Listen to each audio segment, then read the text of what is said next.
A Day in My Life as a Content Creator, 20 years old mom. Tara mga kabibs, samahan niyo po kaming kumain. Ang ulam namin po pala ay isang tortang hipon. Dito po pala banda ay pahirapan po kaming pakainin si baby. Pag ayaw niya talaga yung ulam, ayaw niya po talaga kumain. Dito sinubukan naming subuan siya pero niluluwa niya. Kain naman siya kaso kunti lang. Kanin lang po yung kinakain niya pero yung ulam niluluwa niya. Iwan ko sa batang to, ayaw kumain ng manok at baboy. Alam ko po mas maganda yon pero kailangan pong kumain kahit kunti lang. Pagkalipas po pala ng ilang minuto namin kumain, pinatulog namin siya dahil anong oras na din po kaya siya nagwawala.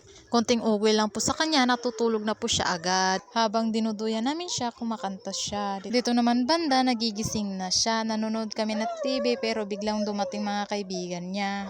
Pagkarinig niya na andyan na yung mga kaibigan niya, dali-dali siyang bumaba. Alam niyo po ba na halos araw-araw na pong pumupunta ang mga bata para lang makalaro siya at makita siya. Hanggang dito na lang po at maraming salamat sa panonood. Maraming salamat po. Paalam!